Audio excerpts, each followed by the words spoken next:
So, sino gusto maging doktor pero wag na lang kasi masyadong mahal? Gets ko yan. Okay, gets ko yan. I know what it's like to feel like you can be hindered just because of financial reasons. And it's completely understandable because I've been there. So at least to give you a realistic point of view, I want to show you the actual tuition and fees of med students here in the Philippines. And one way or another, this will enlighten you.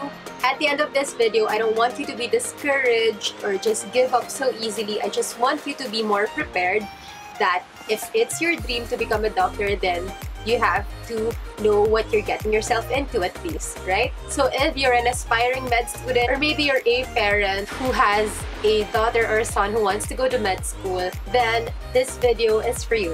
By the way, my name again is Aura and welcome to my channel. And it's raining right now, but I have to shoot this video, so just bear with me. I hope you still find this helpful. If you do, make sure you subscribe. Okay? Thanks.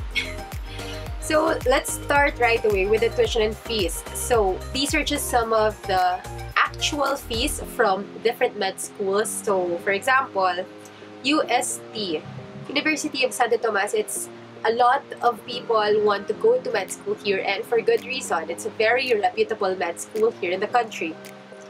And so let's look at the tuition fee for 2016 to 2017. Look, around 125,000 per semester, and there are 2 sems per year, so that's around 250,000 per year for the first 3 years. Because clerkship year is different, it's more expensive. That's not even the most expensive yet, believe it or not.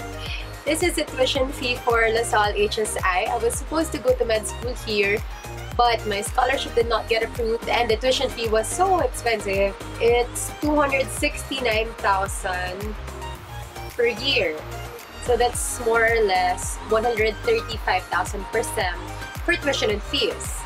But don't worry, don't lose hope yet, because I didn't, and I found out about ELM, which is my med school, and as you know, the tuition here is more affordable. And that's one of the advantages of studying in PLM, aside from the very stellar board performance. Yes, good luck to my batchmates who are taking the boards. I remember, because in PLM it's kind of complicated depending on your category status. You can be category 1, you can pay as low as maybe 10,000 per sem. I was category 2, I paid around 22 to 26,000 per sem.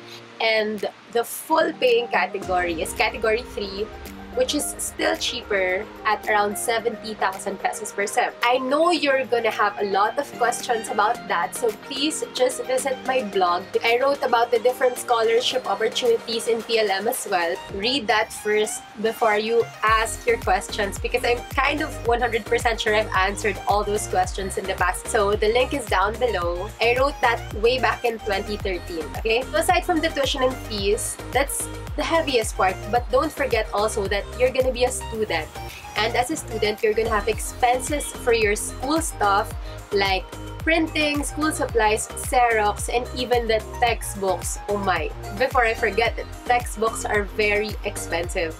So to give you an idea, this is the book sale price of one of the orgs in our med school, and look, some books can cost as much as 7,000 pesos. And you will think that you're gonna need all these textbooks in order to pass, but practically speaking, you just have to ask the upper batch either for second hands or hand-me-downs, or just ask them what are the really important textbooks that I can't pass without.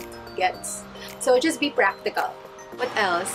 So aside from student expenses, your living expenses. Mostly, I bet you're gonna live away from home, or for sure, closer to your school, which you might need to spend for accommodation and your own food and electricity and utilities, right? So you have to consider that as well. And there are also other lifestyle expenses that a med student specifically has, like for study outs. You spend a lot of money for food, for drinks, for coffee, and to reward yourself, you feel like you always have to splurge after exams and after toxic weeks. So you tend to spend on gimmicks, detox sessions with your friends and classmates. It's part of the budget. I mean, it can be avoided, but the tendency is that's where all our money goes. Warning, just warning you. That's the reality for med students. So that's it. Again, I don't want to discourage you, but I want you to be realistic. If you want to be a doctor, you have to realize that at this age, around 21 to 25 years old or later, you could be old enough to be working, or you could be supporting yourself and helping out your family, but you're not because you're still studying.